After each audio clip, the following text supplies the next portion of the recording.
Премиерот Димитар Ковачевски и министерот за транспорт и врски Благој Бочварски им ги доделија клучевите од становите во новата социјална зграда на 28 семејства од општина Виница. На примопредавањето на становите, премиерот Ковачевски нагласи дека ова е прв објект за сместување на социјално загрозени семејства во Виница. За неговата градба инвестирани се над 75 милиони денари од буџетот на Министерството за транспорт и врски. Објектот располага со 3 ламели со станови со површина од 36 до 50 квадратни метри. Има и 2 деловни простории од по 60 квадратни метри. Денес ја делиме среќата со 28 семејства од Виница кои започнуваат да живеат во нов дом и започнуваат ново поглавје во своите животи. Денес наши сограѓани добиваат нови домови каде ќе ја градат својата иднина и ќе ги реализираат своите соништа. Нивната радост е и наша радост, бидејќи ги исполнуваме очекувањата на граѓаните преку нашите политики, градејќи квалитетен живот за сите на секаде низ државата. Оваа влада е посветена да реализира проекти од животна важност, проекти со кои правиме разлика во секојдневието на нашите граѓани и проекти со промоција на пристапот на еднакви права за сите. Од 2017 година до сега се доделени станови во Струмица, Гостивар, Македонски Брод и Пробиште. Денес сме тука во Виница, а следни се градовите Свети Николе, Емир Капија, Гевгелија. Завршили се и социјалните станови во Неготино и во Велес, а во тек се финалните градби на Девар, Бутел и Кочани. Министерот за транспорт и врски Благој Бочварски нагласи дека во изминатите 6 години се изградени поголем број станови, што е успех во стамбената политика во државата, а така ќе се продолжи и во наредниот период. Навистина имаме голема и силна офанзива во делот на изградбата на социјалните стамбени згради низ целата држава, на целата територија. Денеска имавме убав момент на распределба на овие станови во Виница, следно ќе биде распределбата во Свети Николе, потоа продолжуваме во Неготино, во Гевгелија, во Емир Капија, каде што стамбените згради се веќе готови. Ќе продолжи понатаму завршувањето на стамбената зграда во Велес, во Скопје, во Бутел, а една од следните инвестиции на акционерското друштво преку владата ќе биде изградбата на новите стамбени и социјални згради во Штип, во Прилеп и во Сарај. И со ова очекувам дека овој прогрес кој што го работиме, овие реални политики кои што даваат можност за подобар и поквалитетен живот на нашите граѓани, за поддршка на граѓаните, ги даваат секојдневно резултатите. Министерот Бочварски додаде дека распределбата на становите се прави со транспарентна и отворена постапка, достапна за сите граѓани. Во неа учествувале повеќе служби од центрите за социјални работи, од Министерството за труд и социјална политика, како и од Министерството за транспорт и врски.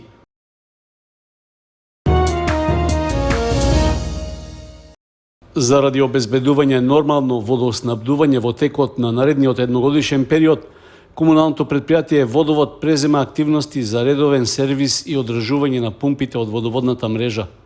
Со оглед што се работи за витални делови од системот, за сервисирањето и набавката на деловите, планирано е да се инвестираат над 1 милион и 200 илјади денари. Веќе е објавен јавниот повик за избор на фирма што ќе ги обезбеди материјалите и деловите. Според техничката спецификација, пумпите се со различна моќ и проток, а се составен дел од водоводната мрежа, односно се користат за црпење на водата од бунарите кај грдовци, како и за припумпување до постојните резервоари во градот, односно кај фабриката за вода, како и за селото Тркање.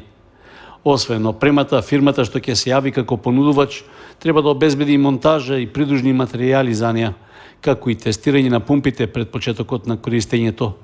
Јавниот повик трае до 6 јули, а доколку процедурата за набавка помине според планирањата, испораката на деловите и опремата треба да се заврши за 10 дена по подпишувањето на договорот и испраќањето нарачка до испорачателот. Слична инвестиција за сервисирање на неколку пумпи Водовод реализираше во април минатата година. Тогаш беа платени 1,5 милион денари на добавувачот Ваталко од Скопје.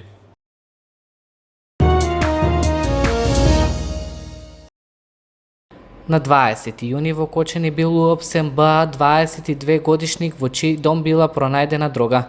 Од Министерството за внатрешни работи информираат дека во понеделникот полициски службеници од Оделението за внатрешни работи Кочани го лишиле од слобода кочанчанецот БА.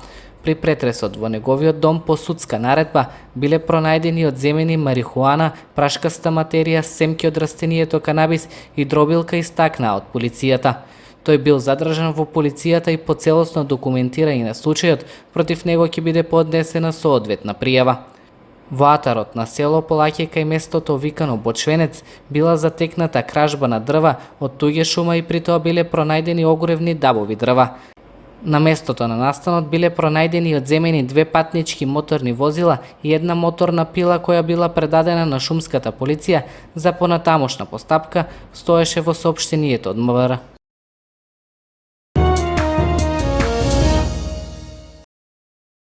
Жителите на улицата Лазар Андонов се револтирани поради неискосената трева, која представува проблем за нивно нормално движење по тротоарот.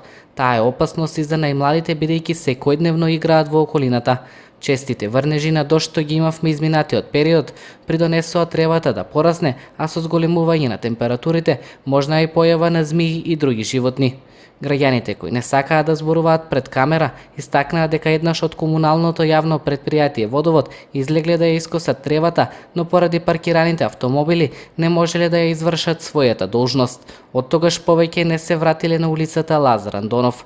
Поради тоа упатија повик до надлежните служби на Водовод да излезат на терен и да ја искосат тревата, како и да го уредат целиот простор од кружниот тек до реката.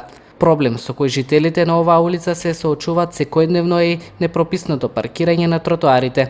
Исто така несоодветно е одбележан и пешачкиот премин, зашто велат дека никој не го користи, а улиците се пременуваат на необележани места и се загрозува безбедноста на учесниците во сообраќајот.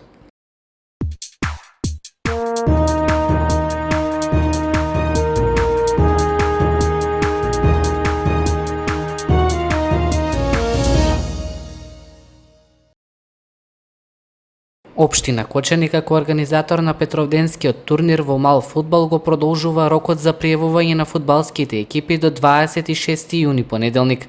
Тогаш ќе се одржи ждребувањето за утврдување на распоредот на екипите учесници во турнирот. Извлекувањето ќе се одржи во венчалната сала на општината. Сите што ќе учествуваат на турнирот се должни при пријавувањето да уплатат котизација од 2000 денари на сметка на Општинскиот фудбалски сојуз Кочани и да достават име на екипа со список од 10 играчи со наполнети 16 години. За најдобрите 3 екипи обезбедени се награди. Првопласираната ќе добие 60.000 денари, за втората екипа обезбеден износ од 30.000 денари и третата екипа ќе добие парична награда од 15.000 денари.